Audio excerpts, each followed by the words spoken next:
Ga je nou het in deze dag opzien? Nou, wel een beetje. Het is natuurlijk een zwier debat. Ik heb er echt wel naar uitzien, omdat ik zelf een keer word koersezer en net elke keer de krant hoeven te lezen waarin van alles zijn werd. Dus in die zin beide emoties zitten erin. Ja, wie een beetje een soort van nationale kop van Jut, de oude het weken. Nou, ik wie kop van Jut voor een deel van het loon, ik voor een groot deel net. Dus ik vind dat hier en daar mensen wel wat rustiger in kunnen wijzen in hun reactie. Maar dat is voor rekening van die mensen. Dat ga ik net herhalen. Nou, je komt uit Friesland. Wie een twee moorsjes om theater te stiepje, theater te rijden. Je bent er net voor die moorsjes. Waarom net? Ik vind dat wij het theater goed hebben bekennen door hun toegang te gaan tot het fonds. Daar moeten ze gewoon voldoen aan de criteria die daarvoor staan. Daar hebben ze overigens een hele goede kans om dat te redden. Alleen ik vind dat we dus net hun een speciale positie moeten gaan, want ze zijn uiteindelijk een regionaal gezelschap. En ik heb aangegeven in mijn brief dat ik nationale gezelschappen wil subsidiëren en daar voelen ze net onder.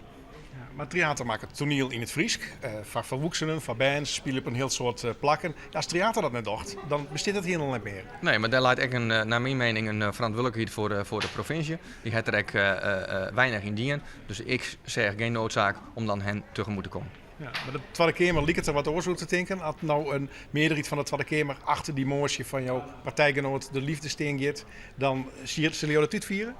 Ja, als je de VVD heeft een motie in zinnen waarin ze zegt dat theater in de basisinfrastructuur moet blijven voor €1 miljoen.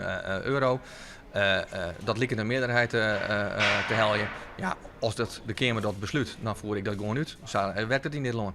Maar vind je dat dan stiekem een beetje mooi dat er hier in de Tweede Kamer in Den Haag volle stiepen is voor een Friesktalig toneelselschap?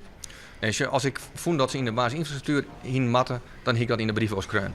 Dat de Kamer daar wat oors van vindt, dat is de rol van de Kamer. Ik steen van mijn beleid en dat heb ik Joert ook verdedigen. Ja, want er zijn een heel soort zelfskippen die rijdt je haar subsidie kwijt. Of die moeten een onvraag doen bij een fonds dat aan zijn minder realty zit. Ja, wij maken Joert duidelijke keuzes, maar ook hier en daar echt pijnlijke keuzes. Dat zal ook voor sommige instellingen betekenen dat ze minder subsidie krijgen, ook geen subsidie. En dat betekent dus dat ze heel creatief moeten worden in hoe zetten we de bedrijfsvoering terug, hoe kunnen wij teruggaan. En daar heb ik vertrouwen in dat ze dat voor een groot deel zullen redden. Ja, dat geldt ook voor een festival als Oerol. Dat jij voor Oerol. Oerol scoorde heel goed als het gaat om eigen inkomsten. Als die een paar euro bovenop de kaartjes doggen, dan hebben ze het Riek helemaal niet meer nodig voor de financiering. Zij scoren wat minder goed in de visitatie, over de kwaliteit.